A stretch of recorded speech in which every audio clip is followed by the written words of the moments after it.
ಸ್ವಾಗತ. ನಾನು ಪ್ರಸಾದ್. ಇದೀಗ ರಾಜ್ಯದ ಸಂಕ್ಷಿಪ್ತ ಸುದ್ದಿಗಳ ವಿವರಣೆಗಳನ್ನ ನೋಡೋಣ ಬನ್ನಿ. ನಿಮ್ಮೊಂದಿಗೆ ನಾವು ಹಮ್ ತುಮಾರೆ ಸಾಥ್ ಹೈ, ವಿ ಆರ್ ವಿತ್ ಯು. ಅರೆರೆ ಏನಿದು ಅಂತೀರಾ? ಬೆಳಗಾವಿ ಸಾಹುಕಾರ ರಮೇಶ್ ಜಾರಕಿಹೊಳಿ ಅವರ ಅಭಿಮಾನಿಗಳು ನಿಮ್ಮೊಂದಿಗೆ ನಾವು ಎಂಬ ಅಭಿಯಾನಕ್ಕೆ ಚಾಲನೆ ನೀಡುವ ಮೂಲಕ ಅವರಿಗೆ ಶಕ್ತಿ ತುಂಬುವ ಪ್ರಯತ್ನ ಮಾಡಿದ್ದಾರೆ. ಅಥಣಿ ಪಟ್ಟಣದ ಆಟೋ ರಿಕ್ಷಾ ಚಾಲಕರು ತಮ್ಮ ಆಟೋಗಳಿಗೆ ಮಾಜಿ ಸಚಿವ ರಮೇಶ್ ಜಾರಕಿಹೊಳಿ ಅವರ ಪೋಸ್ಟರ್ ಅಂಟಿಸಿ ನಿಮ್ಮೊಂದಿಗೆ ನಾವು ಎಂಬ ಅಭಿಯಾನಕ್ಕೆ ಶಿವಯೋಗಿ ವೃತ್ತದ ಆಟೋ ಚಾಲಕರು ಮುಂದಾಗಿದ್ದಾರೆ. ಮಾಜಿ ಸಚಿವ ರಮೇಶ್ ಜಾರಕಿಹೊಳಿ ಬೆಂಬಲಿಗರು ವಿನೂತನವಾಗಿ ತಮ್ಮ ಸಾಹುಕಾರನಿಗೆ ಬೆಂಬಲ ವ್ಯಕ್ತಪಡಿಸುವುದರ ಜೊತೆಗೆ ಅಭಿಮಾನ ಮೆರೆದಿದ್ದಾರೆ. ಇದೇ ಸಂದರ್ಭದಲ್ಲಿ ನಮ್ಮ S9 TVಯೊಂದಿಗೆ ಮಾತನಾಡಿದ ಅಭಿಮಾನಿ ಬಳಗದ ಸದಸ್ಯರೊಬ್ಬರು ಮಾತನಾಡಿ, ರಮೇಶ್ ಜಾರಕಿಹೊಳಿ ಅವರು ಯಾವುದೇ ತಪ್ಪು ಮಾಡಿಲ್ಲ, ಸಿಡಿ ಪ್ರಕರಣಕ್ಕೂ ಅವರಿಗೂ ಯಾವುದೇ ಸಂಬಂಧವಿಲ್ಲ. ನಿಮ್ಮೊಂದಿಗೆ ನಾವು ಎಂಬ ಅಭಿಯಾನಕ್ಕೆ ಚಾಲನೆ ನೀಡುವ ಮೂಲಕ ಅವರಿಗೆ ಶಕ್ತಿ ತುಂಬುವ ಪ್ರಯತ್ನ ಮಾಡ್ತಾ ಇದ್ದು, ಮುಂದಿನ ದಿನಗಳಲ್ಲಿ ಅವರು ನಿರ್ದೋಷಿ ಅಂತ ರಾಜ್ಯದ ಜನತೆಗೆ ಗೊತ್ತಾಗಲಿದೆ ಅಂತ ಹೇಳಿದರು. ಅಥಣಿ ತಾಲೂಕಾದ ಮುಂದೆ ಈಗ ಇದನ್ನು ನಿಮ್ಮೊಂದಿಗೆ ನಾವು ಇದ್ದೀವಿ ಅಂತ ಹೇಳಿ ಇದನ್ನ ಕಾರ್ಯಕ್ರಮ ಹಮ್ಮಿಕೊಂಡಿದ್ದೀವಿ ರೀ. ಈಗ ರಮೇಶ್ ಜಾರಕಿಹೊಳಿ ಅವರಿಗೆ ಒಟ್ಟು ಅವ್ರಿಗೆ ಶಕ್ತಿ ತುಂಬೋ ಪ್ರಯತ್ನ ನಾವು ಮಾಡ್ಲಾತ್ತಿದ್ದೀವಿ. ನಾವು ಈಗ ಮಾಡ್ಲಾತ್ತದ ಕಾರ್ಯಗಳನ್ನ ಇಡೀ ನಮ್ಮ ಕರ್ನಾಟಕದಾಗ ಅವ್ರ ಅಭಿಮಾನಿಗಳಿಗೆ ಮುಂದೆ ಅವರ ರಮೇಶಣ್ಣ ಜಾರಕಿಹೊಳಿ ಅವರ ಬೆಂಬಲಿ ನಿಂತೈತಿ. ಮುಂದೆ ಈಗ ಏನು ಅವ್ರಿಗೆ ಅನ್ಯಾಯ ಆಗೈತಿ, ಇದು ಸಿಡಿ ಪ್ರಕರಣ ಅವ್ರಿಗೆ ಅದಕ್ಕೆ ಏನೂ ಸಂಬಂಧ ಇಲ್ಲ. ಆ ಸಂಬಂಧ ಇಲ್ಲ ಅಂತೇಳಿ ನಾವು ಎಲ್ಲರ ಕಾರ್ಯಕರ್ತರಿಗೆ ಅಭಿಮಾನಿಗಳಿಗೆ ಎಲ್ಲ ಪೂರ್ತಿ ಪ್ರೂಫ್ ಆಗೈತಿ. ಅದಕ್ಕೆ ನಾವು ಎಲ್ಲರೂ ಅವ್ರ ಜೊತೆ ಬೆಂಬಲಾಗಿ ನಿಂತಿದ್ದೆವು ಮತ್ತು ಇನ್ನೂ ಮುಂದಾದ್ರೂ ನಾವು ನಿಂದಿರ್ತೇವೆ. ಇಡೀ ಆಟೋ ಚಾಲಕರು ಎಲ್ಲ ಇದನ್ನು ಕಾರ್ಯಕ್ರಮ ಹಮ್ಮಿಕೊಂಡರು. ಅವ್ರ ಜೊತೆ ನಾವು ಇದ್ದೇವೆ, ನೀವು ಧೈರ್ಯವಾಗಿರಿ ಅಂತೇಳಿ ಅವ್ರಿಗೆ ಹೇಳೋ ಮುಖಾಂತರ ಅದಕ್ಕೆ ಇದನ್ನೆಲ್ಲ ಕಾರ್ಯಕ್ರಮ ನಾವು ಅಥಣಿ ತಾಲೂಕಾದಾಗ ಹಮ್ಮಿಕೊಂಡಿದ್ದೀವಿ. ಈ ಸಂದರ್ಭದಲ್ಲಿ ಅಮೂಲ್ ನಾಯ್ಕ ಸೇರಿದಂತೆ ಜಾರಕಿಹೊಳಿ ಬೆಂಬಲಿಗರು ಉಪಸ್ಥಿತರಿದ್ದರು. Prashant Hiremani, S9 TV, Athani. ಗೋಕಾಕ್ನಲ್ಲಿ ಮಾಜಿ ಸಚಿವ ರಮೇಶ್ ಜಾರಕಿಹೊಳಿಯವರ ಬೆಂಬಲಿಗರ ಪ್ರತಿಭಟನೆಗಳು ಮುಗಿಯುತ್ತಿದ್ದಂತೆ ಕಾಣ್ತಿಲ್ಲ. ಯಾಕಂದ್ರೆ ವಿವಿಧ ಹಳ್ಳಿಗಳಿಂದ ಆಯಿತು. ಈಗ ರಿಕ್ಷಾ ಚಾಲಕರ ಅಭಿಮಾನಿ ಬಳಗದಿಂದ ರಮೇಶ್ ಜಾರಕಿಹೊಳಿ ತುಮ್ ಆಗೆ ಬಡೋ, ಹಮ್ ತುಮಾರೆ ಸಾಥ್ ಹೈ ಎಂದು ಗೋಕಾಕ್ನಲ್ಲಿಯ ಎಲ್ಲಾ ರಿಕ್ಷಾಗಳ ಹಿಂಬದಿಯಲ್ಲಿ ಮಾಜಿ ಸಚಿವ ರಮೇಶ್ ಜಾರಕಿಹೊಳಿ ಭಾವಚಿತ್ರವುಳ್ಳ ಫ್ಲೆಕ್ಸ್ಗಳು ಗೋಕಾಕ್ ನಗರದಲ್ಲಿ ಬಹುತೇಕ ಆಟೋಗಳಲ್ಲಿ ರಾರಾಜಿಸ್ತಾ ಇವೆ. ನಿಮ್ಮೊಂದಿಗೆ ನಾವು, ಹಮ್ ತುಮಾರೆ ಸಾಥ್ ಹೈ, we are with you. Gokak ರಮೇಶಣ್ಣ ಅಭಿಮಾನಿ ಎಂದು ಬರಹದ ಫ್ಲೆಕ್ಸ್ಗಳನ್ನ ಬಹುತೇಕ ಚಾಲಕರು ತಮ್ಮ ಆಟೋಗಳಿಗೆ ಅಂಟಿಸಿಕೊಂಡಿದ್ದಾರೆ. ನಿಮ್ಮೊಂದಿಗೆ ನಾವು ಹಾಕಿದಿರಲ್ಲ, ಏನು ಎದ್ರ ಸಲ ಹಾಕಿದ್ರಿ? ಅವ್ರ ಅಭಿಮಾನಿರಿ, ನಾವು ಅವ್ರ ಅಭಿಮಾನಿರಿ. 20 ವರ್ಷ ಆದ್ರಿ. ಅವ್ರ ನಮಗೆ ಭಾಳ ಹೆಲ್ಪ್ ಮಾಡ್ಕೊತ ಬಂದಾರ್ರಿ, ಮತ್ತು ಇನ್ನಾದರೂ ಹೆಲ್ಪ್ ಮಾಡತ್ತಾರ್ರಿ. ಅವರಿಂದ ಭಾಳ ಇದು ಆಗೈತಿ. ಮತ್ತು ಅವ್ರು ಅಂಥದ್ದು ಏನು ಮಾಡಿಲ್ಲ, ಮಾಡೋದಿಲ್ಲ. ಮತ್ತು ನಮ್ಮದು ಹೊಟ್ಟೆ ಉದ್ಯೋಗ ನೋಡ್ಬೇಕ್ರಿ, ಅವ್ರದ್ದು ನೋಡಬೇಕು, ಎಲ್ಲ ಇದನ್ನು ಮಾಡಬೇಕು. ಅವ್ರದ್ದು ಎಲ್ಲ ಇದೇನು ಮಾಡ್ಯಾರ ಎಲ್ಲ ಸುಳ್ಳದ. ಅವ್ರ ಇದದಾರು ನಮಗೆ ಗಣ್ಯ ವ್ಯಕ್ತಿಗಳು ಅದಾರು, ಅಂಥವ್ರು ಅಲ್ರಿ. ಅವ್ರ ಸುಳ್ಳ ಅಪಾದಿ ಎರ್ಸ್ಯಾರ. ಕಬಡ್ಡಿಯಂತಹ ದೇಶೀಯ ಕ್ರೀಡೆಗಳಿಗೆ ಯುವಕರು ಆದ್ಯತೆ ನೀಡಬೇಕು ಅಂತ ಯುವ ಮುಖಂಡ ರಾಹುಲ್ ಜಾರಕಿಹೊಳಿ ಹೇಳಿದ್ರು. ಬಾಗಲಕೋಟೆ ಜಿಲ್ಲೆಯ ಮುಧೋಳ ತಾಲೂಕಿನ ಬಂದನೂರಿನಲ್ಲಿ ಸಿದ್ಧಾರೂಢ ಜಾತ್ರಾ ಮಹೋತ್ಸವ ಅಂಗವಾಗಿ ಸ್ಥಳೀಯ ಪಾಂಡುರಂಗ ಕಬಡ್ಡಿ ತಂಡದಿಂದ ಬುಧವಾರ ಸಂಜೆ ಏರ್ಪಡಿಸಿದ್ದ ಬಂದನೂರು ಕಬಡ್ಡಿ ಪ್ರೀಮಿಯರ್ ಲೀಗ್ 2021 ಪಂದ್ಯಾವಳಿಗಳಿಗೆ ಚಾಲನೆ ನೀಡಿ ಅವರು ಮಾತನಾಡಿದರು.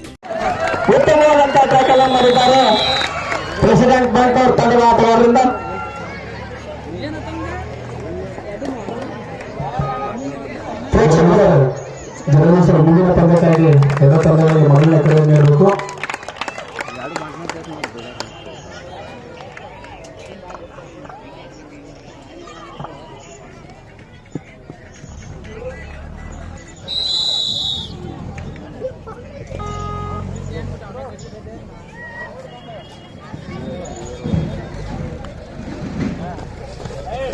ಸಿದ್ಧಾರೂಢ ಜಾತ್ರಾ ಮಹೋತ್ಸವದ ನಿಮಿತ್ತವಾಗಿ ಶ್ರೀ ಪಾಂಡುರಂಗ ಕಬಡ್ಡಿ ತಂಡ ಬಂಟ್ನೂರುಗಳ ಸಂಯುಕ್ತ ಆಶ್ರಯದಲ್ಲಿ ಹಮ್ಮಿಕೊಂಡಿರತಕ್ಕಂಥ ಬಂಟ್ನೂರು ಪ್ರೋ ಮಾದರಿಯ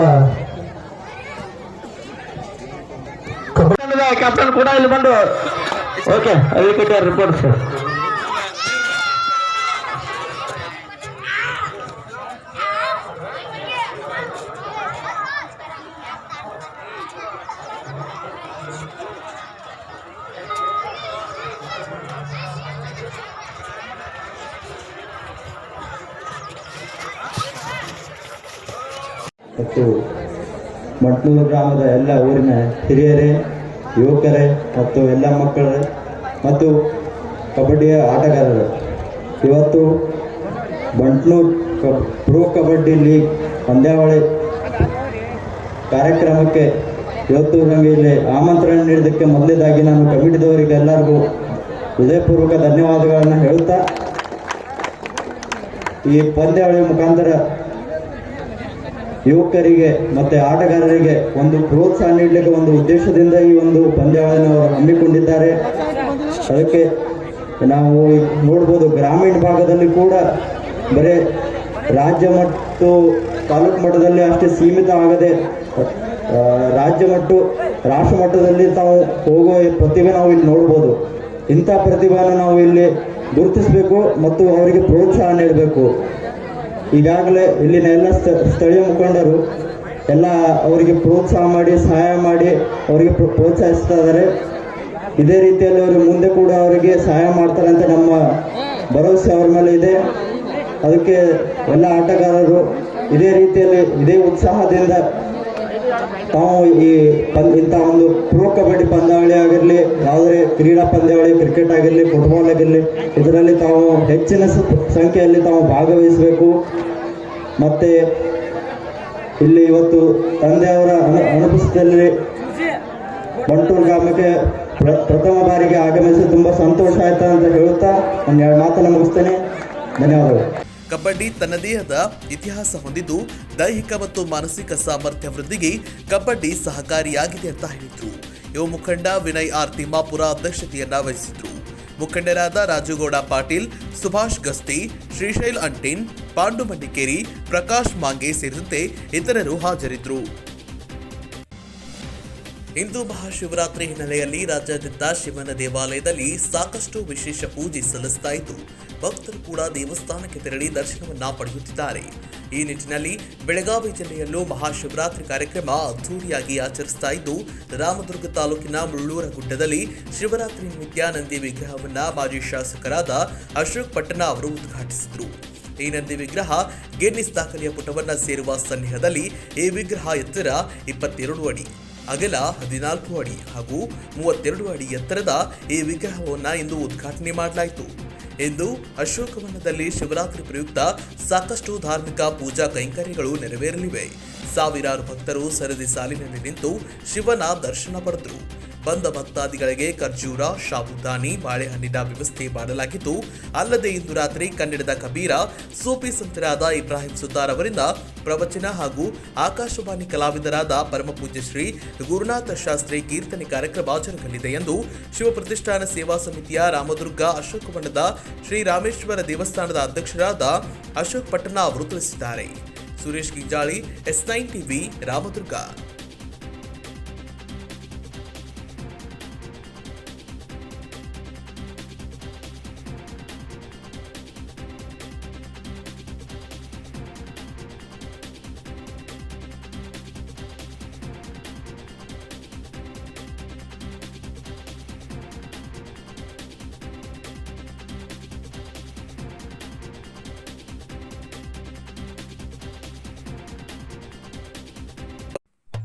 ದಕ್ಷಿಣ ಕಾಶಿ ಎಂದೇ ಹೆಸರಾದ ಬೆಳಗಾವಿಯ ಕಪಿಲೇಶ್ವರ ಮಂದಿರ ಶಿವರಾತ್ರಿ ಸಂಭ್ರಮದಲ್ಲಿ ಮುಳುಗೆದ್ದಿದೆ. ದೀಪಾಲಂಕಾರ, ಶಿವನಾಮ ಸ್ಮರಣೆ, ಬಿಲ್ವಾರ್ಚನೆಗಳ ನಡುವೆ ಭಕ್ತರ ದಕ್ಷಿಣೆಯಲ್ಲಿ ಶಿವರಾತ್ರಿ ಸಂಭ್ರಮ ಗರಿಬಿಚ್ಚಿದೆ. ಕಪಿಲೇಶ್ವರ ಮಂದಿರದಲ್ಲಿ ಆಕರ್ಷಕ ಮ್ಯೂರಲ್ ಪೇಂಟಿಂಗ್ಗಳನ್ನು ಒಳಗೊಂಡ ಶಿವಚರಿತ್ರೆ ಸಭಾಂಗಣದ ಕಳೆಯನ್ನ ಹೆಚ್ಚಿಸಿದ್ದು ಭಕ್ತರು ತಂಡೋಪತಂಡವಾಗಿ ಕಪಿಲನಾಥನ ದರ್ಶನಕ್ಕೆ ಬರ್ತಿದ್ದಾರೆ. ಹಾಗೆಯೇ ಬೆಳಗಾವಿ ಉತ್ತರ ಭಾಗದ ಶಾಸಕ ಅನಿಲ್ ಬೆನ್ಕೆ, ಗ್ರಾಮೀಣ ಭಾಗದ ಶಾಸಕಿ ಲಕ್ಷ್ಮೀ ಹೆಬ್ಬಾಳ್ಕರ, ಡಿಸಿಪಿ ವಿಕ್ರಮ್ ಆಮಟೆ, ಇನ್ನು ಬೆಳಗಾವಿಯ ಜನತೆಯ ಹಲವಾರು ಅಧಿಕಾರಿಗಳು ನಗರದ ಕಪಿಲೇಶ್ವರ ಮಂದಿರಕ್ಕೆ ಆಗಮಿಸಿ ಪೂಜೆಯನ್ನ ಸಲ್ಲಿಸಿದರು. ಬೆಳಗಾವಿ ಕಪಿಲೇಶ್ವರ ಮಂದಿರ ದಕ್ಷಿಣದ ಕಾಶಿಯಂದೇ ಹೆಸರುವಾಸಿಯಾಗಿದೆ.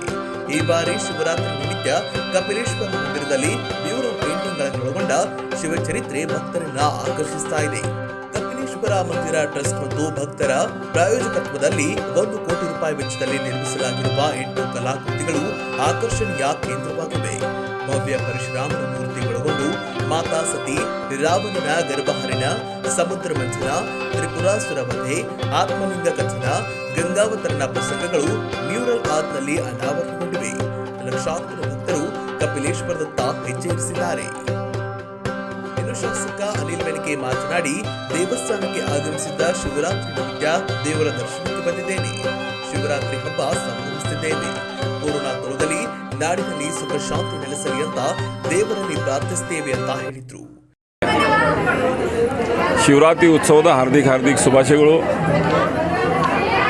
ಜೊತೆಗೆ ಇಡೀ ದೇಶದಲ್ಲಿ ಶಿವರಾತ್ರಿಯನ್ನು ಅತಿ ಉತ್ಸಾಹದಲ್ಲಿ ಈ ಕರೋನಾ ಮುಗಿದ ಮೇಲೆ ಪ್ರಥಮ ಬಾರಿ ಅತಿ ದೊಡ್ಡ ಪ್ರಮಾಣದಲ್ಲಿ ನಾವು ಆಯೋಜಿಸಲಾಗಿದೆ. ಇವತ್ತು ದಕ್ಷಿಣ ಕಾಶಿಯಾದಂಥ ಕಪಿಲೇಶ್ವರ ಗುಡಿಯನ್ನು ಬೆಳಗಾವಿನಲ್ಲಿ ಇಡೀ ದೇಶವನ್ನು ಅಡ್ಡಾಡಿ ಬಂದ್ರೂ ಯಾವಾಗ ಕಪಿಲೇಶ್ವರ ಗುಡಿಗೆ ಮನುಷ್ಯ ಬರ್ತಾನೆ ಆವಾಗ ಅವನು ಎಲ್ಲ ದೇವರ ದರ್ಶನ ಕಂಪ್ಲೀಟ್ ಆಗ್ತಾವಂತ ಒಂದು ತಿಳುವಳಿಕೆ.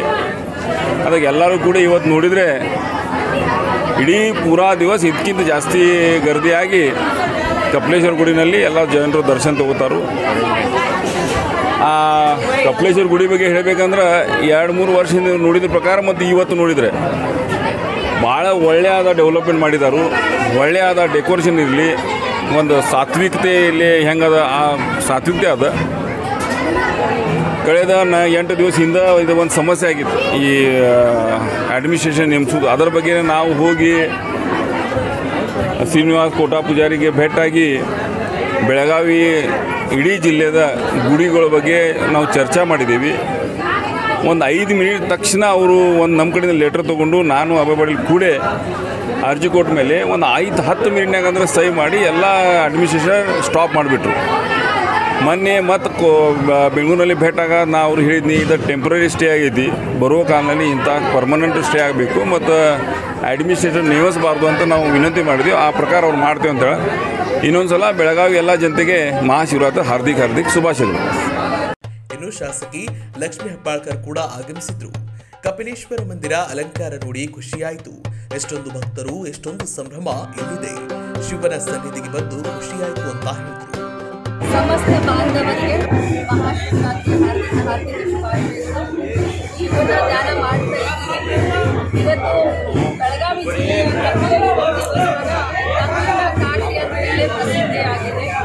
ದಕ್ಷಿಣ ಕಾಶಿಯಾದಂಥ ಕಪಿಲೇಶ್ವರನ ಸನ್ನಿಧಿಯಲ್ಲಿ ನಾಡಿಗೆ ಒಳ್ಳೆಯದಾಗಿ, ಒಳ್ಳೆಯ ಬೆಳೆ ಮಳೆಯಾಗಿ, ಕರೋನಾದಿಂದ ನಮ್ಮ ನಾಡು ಮುಗಿಸಿದೆ. ನಮ್ಮ ಬೆಳಗಾವಿ ಗ್ರಾಮೀಣ ಜನತೆ ಮುಖದಲ್ಲಿ ಯಾವಾಗಿದ್ರೂ ಹಸನಾದ ನಗೆ ಬರಲಿ ಅಂತ ಇನ್ನೊಮ್ಮೆ ಸಮಸ್ತ ನಾಡಿನ ಜನತೆ ಬಾಂಧವರಿಗೆ ಶಿವರಾತ್ರಿಯ ಪ್ರತಿ ವರ್ಷಕ್ಕಿಂತ ಈ ವರ್ಷ ಸಂಭ್ರಮ ಹೆಚ್ಚಿದೆ.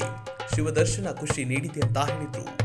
ಡಿಸಿಪಿ ವಿಕ್ರಮ್ ಆಮ್ಟೆ ಮಾತನಾಡಿ, ನಾಡಿನ ಜನತೆಗೆ ಮಹಾಶಿವರಾತ್ರಿ ಹಬ್ಬದ ಹಾರ್ದಿಕ ಶುಭಾಶಯಗಳನ್ನು ತಿಳಿಸಿದರು. ಮೊಟ್ಟ ಮೊದಲನೇದಾಗಿ ಎಲ್ಲರಿಗೂ ಮಹಾಶಿವರಾತ್ರಿ ಶುಭಾಶಯಗಳು. ಇವತ್ತಿನ ದಿನ ನಾವು ಬೆಳಗಾವಿಯಲ್ಲಿ ನೋಡ್ತಾ ಇದ್ದೀವಿ, ಕಪಿಲೇಶ್ವರ ದೇವಸ್ಥಾನ ಆನಂದಿಸಿರ್ತಕ್ಕಂಥ ಮಹತ್ವದ ದಕ್ಷಿಣ ಕಾಲದಲ್ಲಿ ಪ್ರಸಿದ್ಧಿಯಾಗಿದೆ.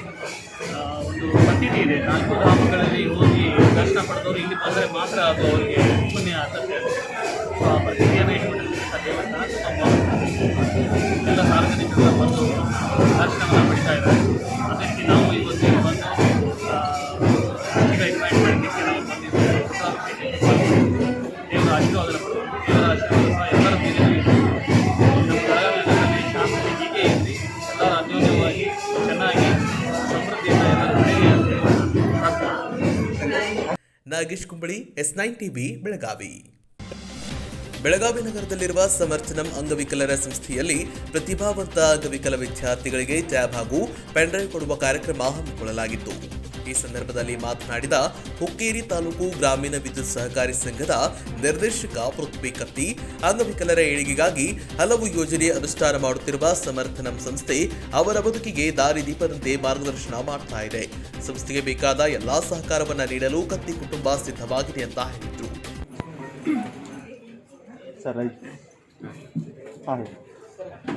ಸಮರ್ಥನಂ ಅಂಗವಿಕಲರ ಸಂಸ್ಥೆ ಕಳೆದ 24 ವರ್ಷಗಳಿಂದ ಕರ್ನಾಟಕದಾದ್ಯಂತ ತನ್ನ ಕಾರ್ಯದ ಸಂದರ್ಭದೊಳಗೆ ಸಾಕಷ್ಟು ಜನಹಿತವಾದಂಥ ಕೆಲಸ ಕಾರ್ಯಗಳನ್ನು ಮಾಡ್ತಾ ಬರ್ತಾ ಇದೆ. ಈ ಸಂಸ್ಥೆ ಮಹಾಂತೇಶ್ ಜಿ ಕ್ಯೂಡ್ಸಣ್ಣವರೆಂಬ ಒಬ್ಬ ಹುಟ್ಟು ಅಂಧರ ಒಂದು ನೇತೃತ್ವದಲ್ಲಿ ಪ್ರಾರಂಭವಾದಂಥ ಈ ಸಂಸ್ಥೆ ಕಳೆದ 10 ವರ್ಷಗಳಿಂದ ಬೆಳಗಾವಿ ನಗರದಲ್ಲಿ ಕಾರ್ಯಪ್ರವೃತ್ತವಾಗಿದೆ. ಇಲ್ಲಿ ತನಕ ಸಂಸ್ಥೆಯಿಂದ 2150 ವಿವಿಧ ಬಗೆಯ ದಿವ್ಯಾಂಗರು ಒಂದಲ್ಲ ಒಂದು ರೀತಿಯ ಸಹಾಯವನ್ನು ಪಡೆದಿದ್ದಾರೆ. ತರಬೇತಿ ಮುಗಿಸಿದಂಥ 70% ದಿವ್ಯಾಂಗರಿಗೆ ಮತ್ತು ಆರ್ಥಿಕವಾಗಿ ದುರ್ಬಲ ವ್ಯಕ್ತಿಗಳಿಗೂ ಕೂಡ ನಾವು ಸಂಸ್ಥೆ ವತಿಯಿಂದ ತರಬೇತಿ ಕೊಟ್ಟು ಉದ್ಯೋಗಾವಕಾಶಗಳನ್ನು ಹಂಚಿಕೊಟ್ಟಿದ್ದೀವಿ. ಇವತ್ತಿನ ಈ ಒಂದು ಕಾರ್ಯಕ್ರಮದಲ್ಲಿ ಕೋವಿಡ್-19 ಈ ಒಂದು ಸಂದರ್ಭದೊಳಗೆ ಸಾಕಷ್ಟು ನಮ್ಮ ಕಾಲೇಜು ವಿದ್ಯಾರ್ಥಿನಿಯರಿಗೆ ಕಾಲೇಜಿಗೆ ಹೋಗಿ ಪಾಠ ಪ್ರವಚನಗಳನ್ನು ಕೇಳಲಿಕ್ಕೆ ಬಹಳ ಸಂಕಷ್ಟದ ಒಂದು ಪರಿಸ್ಥಿತಿ ಇತ್ತು.